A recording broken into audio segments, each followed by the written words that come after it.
আমন্ত্রণ জানাচ্ছি 1 মিনিটে বিশ্ব সংবাদে, সাথে আছি আমি তাসলিমা তিথি। পশ্চিমবঙ্গে বিধানসভা উপনির্বাচন, ফের বড় ব্যবধানে তৃণমূল কংগ্রেসের জয়। আইএমএফ থেকে আরও $700 কোটি ঋণ পাচ্ছে পাকিস্তান। হামাসকে সন্ত্রাসী সংগঠন হিসেবে ঘোষণা দিয়েছে আর্জেন্টিনা। সমর্থকদের আশ্বস্ত করে বাইডেন বললেন, আমি ঠিক আছি। বিদেশি ক্যারিয়ার গড়তে সেরা দেশ সৌদি, তৃতীয় যুক্তরাষ্ট্র। ট্রাম্পের নির্বাচনী ক্যাম্পেইনের জন্য অনুদান দিলেন ইলন মাস্ক।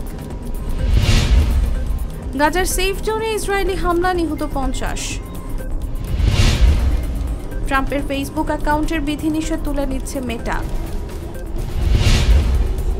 গাজায় হেপাটাইটিসে আক্রান্ত 70,000-এর বেশি মানুষ। প্রতি শনিবার সাপের কামড় খাচ্ছেন তরুণ, চিকিৎসকরাও অবাক। এখানেই শেষ করছি 1 মিনিটের বিশ্ব সংবাদ।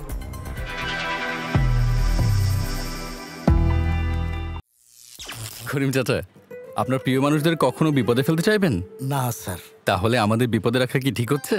এজন্যই বিজলি কেবলস সবচেয়ে ভালো ও নিরাপদ। ফ্লেম রিটার্ডেন্ট পিভিসি দিয়ে তৈরি বিজলি কেবলস, নিরাপদ আজীবন।